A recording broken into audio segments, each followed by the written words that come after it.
going on, guys? Welcome back to RC Everyday. Back again on the Tamiya night hauler build. This will be the third and a half-ish semi-truck we've built here on the channel recently. Had a couple many years ago, but the next step in our assembly is to build our 3-speed transmission. I have one here already built, came off of another truck. I've been flopping transmissions around for quite a while. But yeah, I'm going to walk you through step by step. Again, we're doing this build completely involved, showing you every single step, things to look out for. This is the one to follow if you're looking on how to build one of these. So we'll put this thing away. I am going to go ahead and start laying down some paint on the body. I'm going to do I guess the theme of my fleet is going to be like we did on the Grand Hauler, not necessarily patinaed, but red and black. So I'm going to do this one red with black fenders, and yeah, I think that looks pretty good. I've got my little single cab King Hauler build, single axle day cab build that we're doing on the RC Construction vlog series. I'm going to go ahead and paint it at the same time as this.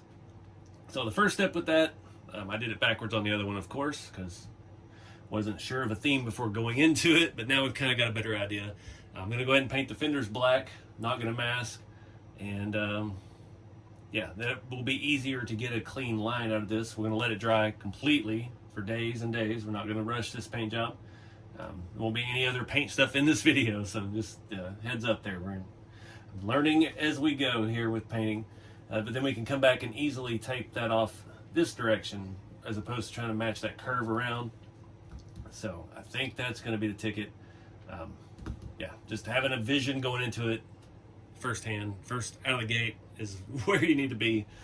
Trying to wing it as you go like we did on the globe liner build, that's a disaster, and I'm actually considering painting that as well. I got another body and kind of want everything to match. So I'm going to take this stuff outside and to get some black paint on these fenders, and then we'll get started on this transmission. Alright, so before we start the transmission, I found a mess up I made in the previous video. And just for the people who love to correct me when I'm wrong, I have no problem admitting when I was wrong, and none of the videos are out yet, so this isn't because of you. I found this, I went to move it, and I realized the axles were counter-rotating. I focused so much on, let me get it off of here. Oh, I'll show you here in a second why I do what I do. I've done it before on these trucks as well. So you have these little things here that point to the bottom, and I was so focused on having those face the bottom that I didn't think about which direction this actually faced. They can be on the bottom either way. I went back to the instructions. Our diff goes on the passenger side of it, so I had it all backwards. And yeah, luckily I went to move it out of the way and realized they were rotating opposite of each other and caught it before we got too far. I still had to remove the front tire or wheels, which is a pain in itself. But yeah, it's just one of those things, you know. All right, let's get these started first. All this hardware is falling everywhere. Would have been easier to done it right the first time. See if we can get this side just started lightly. And we'll double check and make sure we actually have them on the right side again. Where's our dog bone? Get that back in place. It happens. Do this stuff pretty much till 2 in the morning, and yeah, get pretty tired. You can tell because the outputs don't line up directly, and they lined up perfectly the way I had it set up, so I knew we had a problem there. Alright guys, got enough stuff out here for start on step 20, 21. Lots of E-clips. I will say the first step, it's not real clear which way this faces. You can't tell, you can't see that as a screw, but it does go with the larger part of the bushing to the inside. We are going to Loctite this stuff, and we do have to grease a lot of the shafts. See if we can find the right one here. So the first step we're doing is the shift shaft. Trying to get caught up here. It's been a wild weekend of traveling and RC events, and it's been a long time since I put one of these together. So just check the orientation of your shaft, and all of these clutches, basically, they go on certain ways. We'll grease all that. E-clips in the middle, thread lock on our housing structure frame pieces, and yeah, just gonna knock this step out. I'll let you know if there's anything weird to look for along the way. All right, step 20 and 21, pretty simple. Orientation is everything. It's hard to tell from the instructions, especially because these parts weren't on a tree. You got one brass hex and two metal ones. That's the only one that'll fit, so that's obviously where that goes. Again, a couple of these gears you can get in back and forth the wrong way, so look at like this BM6 here has a little flange on one side, and that would be that one in there. Flange goes inside the plastic gear, and yeah, just little things like that. Once you take your time with it. Next step, we do the actual clutch thingy, so yeah, that one's gonna be even more eclipse.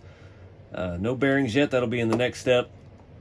And if I remember right, I think I want to say I mixed up some of the gears with the one I built a few years ago.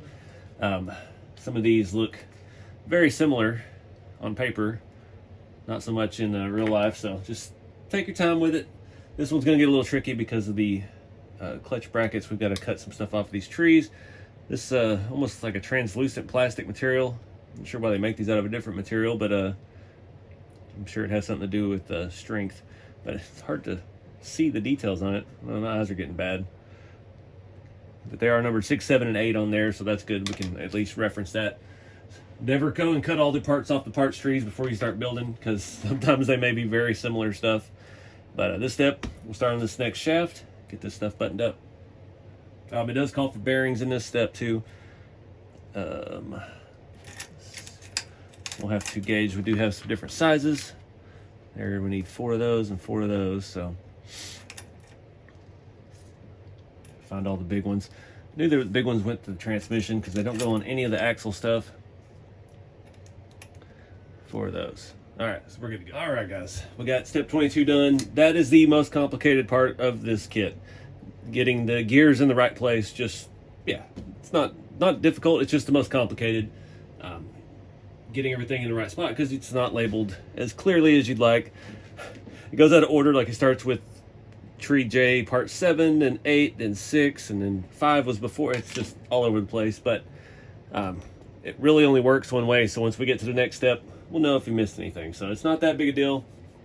We've got basically 3 movable clutch pieces here in our pack that lock into each other and out of each other, and that's just how it works. The first thing we built over here was the shift fork assembly. Basically, you got 3 forks, and it just the 3 positions of the servo. It does have springs, so they kind of help guide and fall into position.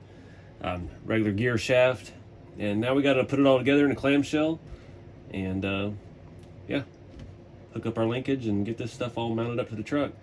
So it's going pretty good. My stupid lithium grease is separated again. I had a little bit of good, and then it started dripping out and being runny. Use this stuff forever. Needs to be stirred, but can't really stir it up in a tube. But it'll get the job done. Just need all that stuff lubricated. All the larger ball bearings, the BN2s, went on one shaft. I think they went on this shaft, and then all the small ones went on the other, or vice versa. I don't remember which. But it makes sense the way it's set up, so it's not that bad. So the next step, we'll get our halves started, get all of our pieces put together. We need a little more Loctite for the screws to hold the metal legs together. And a few more ball bearings, it looks like. And yeah, it didn't take that long. So we can take this video a little bit further. I was thinking give the transmission its own video, but yeah, it's not gonna need it. What else? There was something. I'm not gonna put a motor in this right now. I have no idea what I want to put in this yet. Actually, once I get this video done, I'm going to shelve this build for a little bit because I've got too much other stuff going on right now. I'm getting ready to head out of town to Kentucky for the Juice Box Beach Party RC event. I'm crawling at the spillway and out in near Whitley City, Kentucky. So I need to get this off of here because we've got some other stuff to do before we head out. But anyways, back to work. All right, I figure I'd do this one live with you. A lot of lubrication going on in this. Makes a lot of sense to build it this way. I've already got the bearings. They kind of snap into the end plates. Just make sure you got the rear one oriented properly. We've got to lubricate all of this. Oh, that stuff's so runny. It's not going to be as good as it could have been.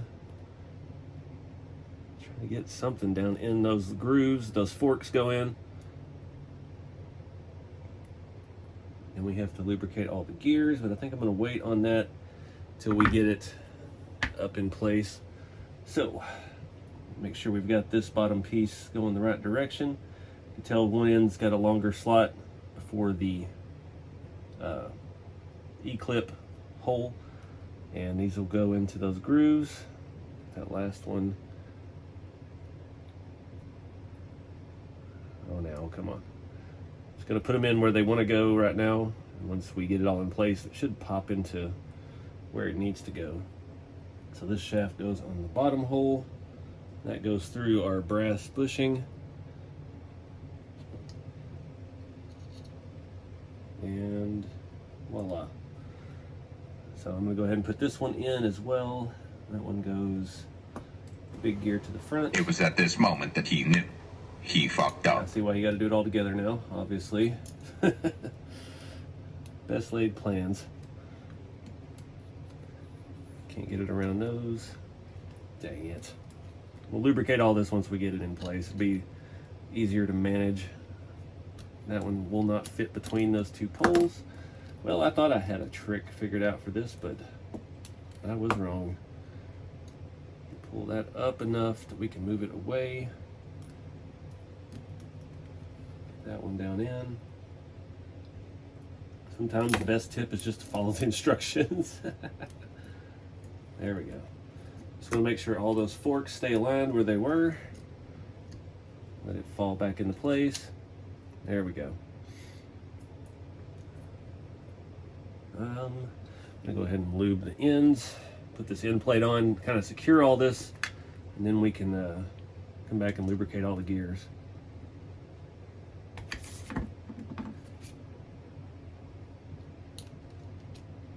And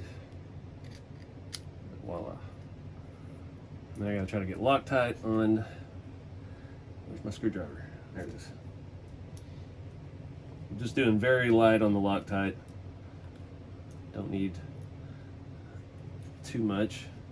I've got to get that fourth support bar started before we get these all too tight.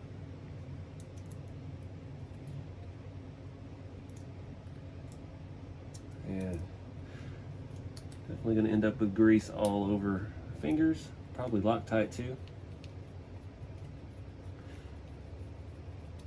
Let's get that other one started now.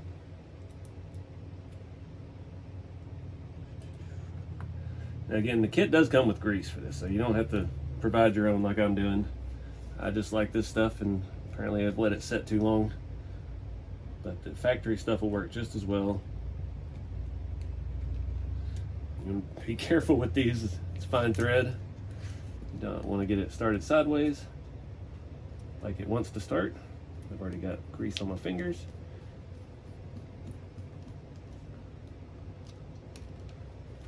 Go ahead and tighten these up now.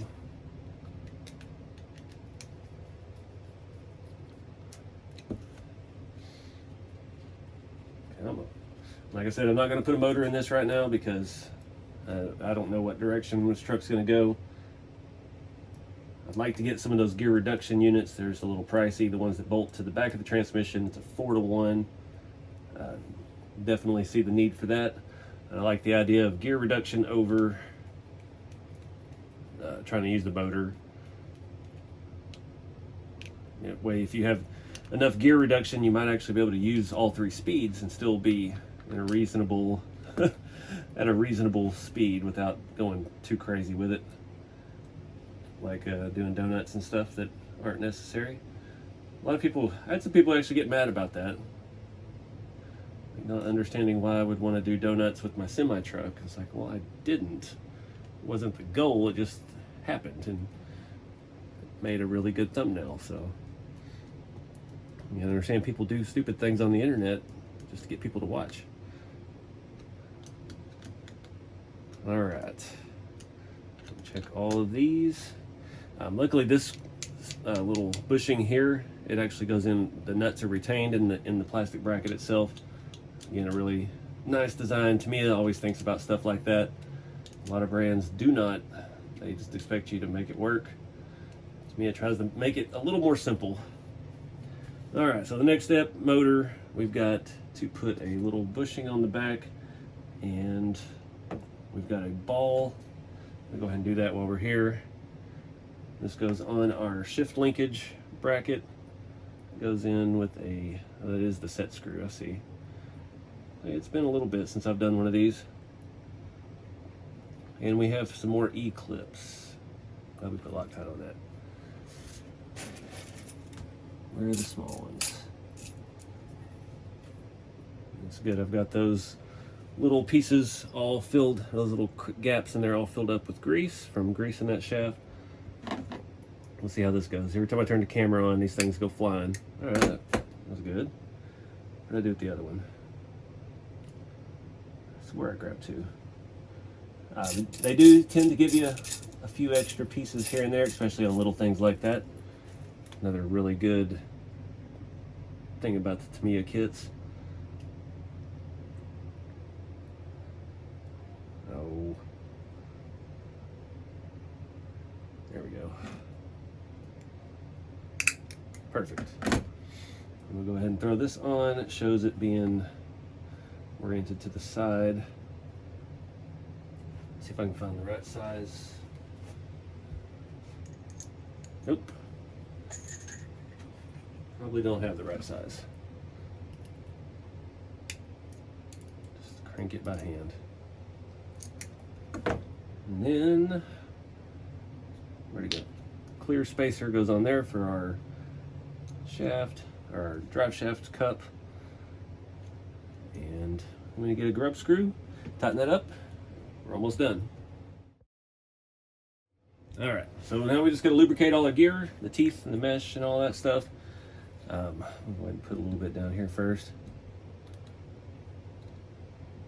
We can just spin it around.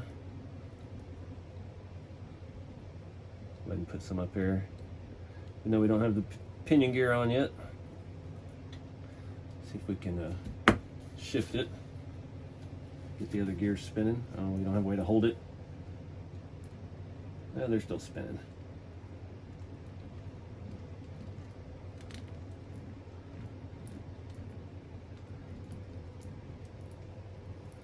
Yeah, from my experience, that's good enough. This thing's not going to be, it's not a crawler, it's not going to be submerged in water. And yeah, that'll be plenty of lubrication. We'll have to take this all back apart once we figure out the motor. But like I said, this truck's going to get set aside for a little bit. The next step, we just got to put a bunch of BB2, which is just our standard fine thread screw, and a ton of not lot nuts. Again, another spot where there's a captive nut, so we can just easily put that in there. Probably not going to put all the screws in this since we do have to take it off to put a motor on. Go ahead and do a couple just to hold it together so we can get this thing mounted up in the truck, and then we can come back to it later. Looks like our next step, we do our chain boxes, drive shaft, and our battery tray. I'm not sure. This truck, I said, was unique. It has a battery mount system for the bottom, and it looks nice and everything, but it's made for a nickel metal battery. I think that's laying up here. Let me show you that. So there's our battery tray system. It's actually not terrible. A lot of guys were showing me they were putting them in the roof, the top part of the sleeper, making that where it was held on with magnets or something. Not sure how I feel about that. Down here would be actually good. Let me grab a couple batteries and see if it looks like we might could get anything to work. Just doing some test fitting. It could kind of maybe work if we had a different strap. The profile is just a little bit different. The thickness is not much. This is my good little, I think it's a 3700 3-cell. It's more than enough for these trucks. So something to think about. Not sure we're ready to go there yet. That's not really going to hold it, obviously, because of the length. But if we could wedge it in over here, it locks in that way. We could manage to do that. If we could make something else out of that, make it fit a little bit different, it might work out. So I don't know. We got to do some thinking. I'm going to go ahead and move on, get this transmission mounted in. We'll look at these step boxes, and yeah, then it starts moving on to the body. I think we'll save that for a day we don't have lithium grease all over our fingers.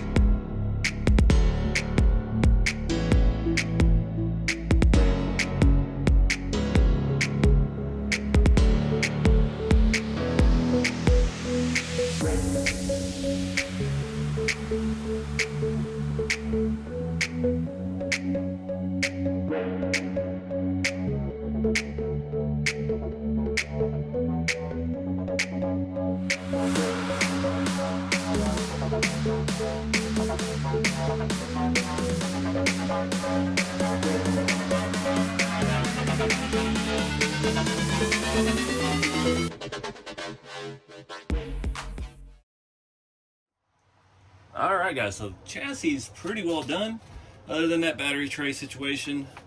And yeah, the next is our body tray electronics. So we're close. We gotta deal with some stuff. Then we get to all the detail stuff. And this looks like it has a plethora of light tail lights and all kinds of stuff. So definitely not ready to get into that today.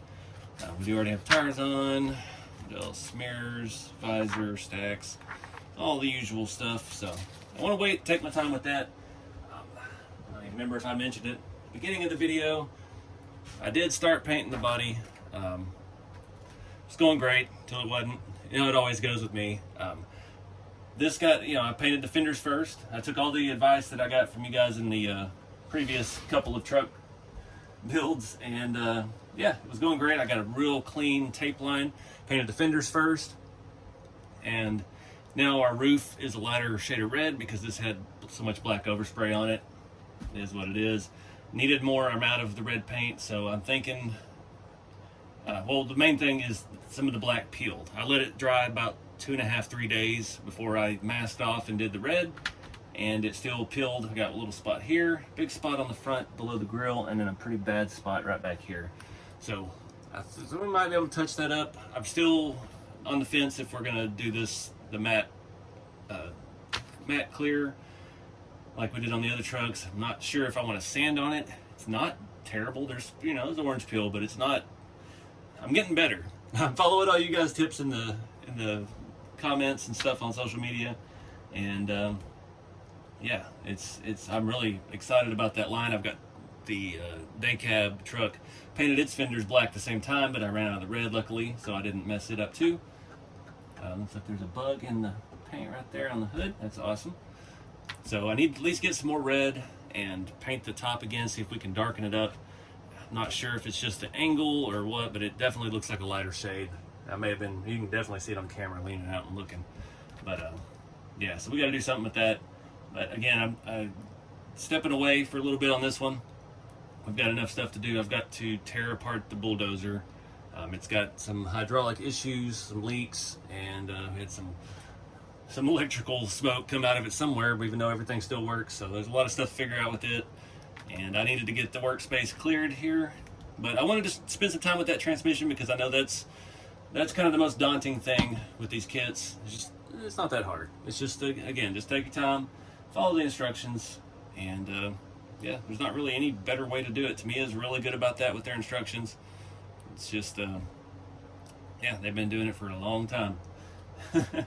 So yeah, I didn't have any real new breakthrough methods to make things easier. I really would like to see this thing done. I got to see a couple of the night haulers down in Waco at that construction and semi event, and man, they look good. There was one there, it was kind of like a root beer color. It was just solid, shiny, just gorgeous, perfectly smooth, and yeah, really nice truck. Seeing them in person. So yeah, we're gonna wrap this one up here. We'll pick back up on it here in a week or so and see where its build takes us. But I appreciate you guys watching. Yeah, we're gonna get back to some RC crawler scale stuff content. I didn't want to go all semi truck. I just needed a break from that. I've been building square bodies and rat rods for 10 years, and yeah, we've built a couple scale trucks, trail trucks. It's like I'm ready to do something different for a little bit. So I appreciate y'all coming along on that journey. Another bug in the paint. I think I got that one off. But yeah, it's not going anywhere. We're still going to build. The whole point of all of this was to get out there and build my scale little crawler scale trail truck course. And yeah, it's just gotten so hot right now. It's not not where I want to be. So we'll get back on that as soon as the weather permits and the dozer operates perfectly. So appreciate you guys. Get out there and have some fun with the hobby. Keep it scale, and I'll see you next time.